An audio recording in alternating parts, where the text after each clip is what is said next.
Thrissur ഇറവ ആറാംകല്ലിൽ KCB ഉദ്യോഗസ്ഥരുടെ അനാസ്ഥ മൂലം വീടുകളിൽ ലക്ഷക്കണക്കിന് രൂപയുടെ നാശനഷ്ടം സംഭവിച്ചതായി പരാതി. പുതിയതായി സ്ഥാപിച്ച ട്രാൻസ്ഫോമറിൽ നിന്ന് അമിത വൈദ്യുതി പ്രവഹിപ്പിച്ച് വീട്ടിലെ ഉപകരണങ്ങൾ തകരാറിലാക്കിയെന്നാണ് പരാതി. സംഭവത്തിൽ വകുപ്പ് മന്ത്രിക്കും മുഖ്യമന്ത്രിക്കും പരാതി നൽകാനൊരുങ്ങുകയാണ് നാട്ടുകാർ.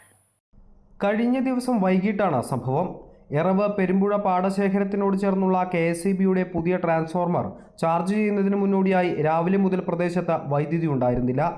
വൈകിട്ട് പുതിയ ട്രാൻസ്ഫോർമറിലൂടെ വൈദ്യുതി കടത്തിവിട്ടപ്പോഴാണ് പ്രദേശത്തുള്ള ഒട്ടനവധി വീടുകളിൽ ഗൃഹോപകരണങ്ങളും വൈദ്യുതോപകരണങ്ങളും അടക്കം ലക്ഷക്കണക്കിന് രൂപയുടെ ഉപകരണങ്ങൾ തകരാറിലായത്. അമിത വൈദ്യുത പ്രവാഹമാണ് നാശനഷ്ടങ്ങൾക്ക് കാരണമെന്നാണ് വിലയിരുത്തുന്നത്. വിദഗ്ധർ ചെയ്യേണ്ട ജോലി കരാർ ജോലിക്കാരെ ഏൽപ്പിച്ചതാണ് നാശനഷ്ടങ്ങൾക്ക് കാരണമെന്നാണ് നാട്ടുകാരുടെ ആരോപണം. അതിനാൽ ഇതിന്റെ തുകയും KCBയിലെ ഉദ്യോഗസ്ഥരിൽ നിന്ന് ഈടാക്കണമെന്ന് നാട്ടുകാർ പറയുന്നു.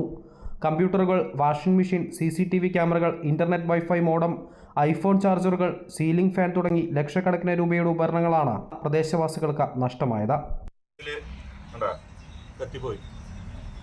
കത്തിപ്പോയിപ്പോൾ രാത്രി വെള്ളമില്ലാണ്ടായിപ്പോൾ പുതിയ മോട്ടർ, എമർജൻസി ആയിട്ട് പുതിയ മോട്ടർ എടുത്തു.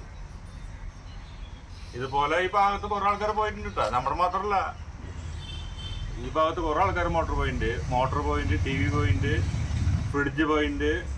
ഞാൻ നല്ല ഉദ്യോഗസ്ഥരോട് ചോദിച്ചു എന്താ നടപടിയെന്ന് ചോദിച്ചു. അപ്പോൾ ഞങ്ങൾ നോക്കിക്കൊണ്ടിരിക്കുകയാണ്. ഏതാണ്ട് 2 ലക്ഷം രൂപ വരെ മുതൽ ഈ ഭാഗത്ത് ഏരിയയിൽ പോയിട്ടുണ്ട്.